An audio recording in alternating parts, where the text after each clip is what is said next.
ഈ മണിക്കൂറിലെ തലക്കെട്ടുകൾ വളരെ വേഗം. സംസ്ഥാനത്ത് സ്വകാര്യ സർവകലാശാല സ്ഥാപിക്കാൻ കാന്തപുരം വിഭാഗം. കോഴിക്കോട് കേന്ദ്രീകരിച്ച് 100 കോടിയുടെ സർവകലാശാല. തീരുമാനം കോഴിക്കോട് ചേർന്ന മുഷാവറ യോഗത്തിൽ.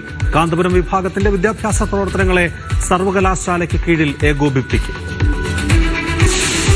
സംസ്ഥാനത്ത് സ്വകാര്യ സർവകലാശാലകൾ ആരംഭിക്കാൻ വേണ്ടി സംസ്ഥാന സർക്കാർ തീരുമാനിച്ചതിന്റെ ചുവടുപിടിച്ചാണ് ഇപ്പോൾ സമസ്ത AP വിഭാഗം, കാന്തപുരം വിഭാഗം ഇത്തരമൊരു തീരുമാനമെടുത്തത്. ഇന്നലെ ചേർന്ന മുഷാവറ യോഗമാണ് 100 കോടിയുടെ പദ്ധതി ആവിഷ്കരിക്കാൻ തീരുമാനിച്ചത്. അതിനായി 50 കോടി ഈ മുഷാവറ യോഗത്തിൽ അതിന് അനുവദിക്കുകയും ചെയ്തു. പ്രധാനമായും ഈ നിലവിൽ തന്നെ സമസ്തയ്ക്ക് കീഴിൽ നിരവധി വിദ്യാഭ്യാസ സ്ഥാപനങ്ങൾ പ്രവർത്തിക്കുന്നുണ്ട്. അതിന്റെ ഒരു കോർഡിനേഷൻ നടപ്പാക്കിയ ശേഷം ഈ ഭാഷാ പഠനം, ഈ സാമൂഹ്യ വിഷയങ്ങൾ, ഒപ്പം തന്നെ പാരമ്പര്യ പഠനത്തിന്റെ ആധുനികവൽക്കരണം തുടങ്ങി അത്തരം നിരവധിയായ പദ്ധതികളാണ് അവർ ആവിഷ്കരിച്ചിട്ടുള്ളത്. ഇത് കേന്ദ്രീകരിച്ച് ഇതിന്റെ ഒരു കോർഡിനേഷനായി പ്രവർത്തിച്ചുകൊണ്ടായിരിക്കും സർവകലാശാല പ്രവർത്തിക്കുക എന്ന് അവർ പറയുന്നുണ്ട്. നിലവിൽ തന്നെ ഏകദേശം 60ഓളം ഇന്ത്യക്കകത്തും പുറത്തുമുള്ള വിദേശ സർവകലാശാല ഉൾപ്പെടെയുള്ളവരുമായി ബന്ധപ്പെട്ടുകൊണ്ടാണ് സമസ്തയുടെ സ്ഥാപനങ്ങൾ പ്രവർത്തിക്കുന്നത്. ഇതിനെ ഒരു ഏകോപിപ്പിച്ച് ഒരു കുടക്കീഴിൽ കൊണ്ടുവരിക എന്ന ലക്ഷ്യത്തോടു കൂടിയായിരിക്കും കോഴിക്കോട് കേന്ദ്രമായിട്ടായിരിക്കും ഈ സർവകലാശാല പ്രവർത്തിക്കുക എന്നും സമസ്ത അധികൃതർ വ്യക്തമാക്കുന്നുണ്ട്.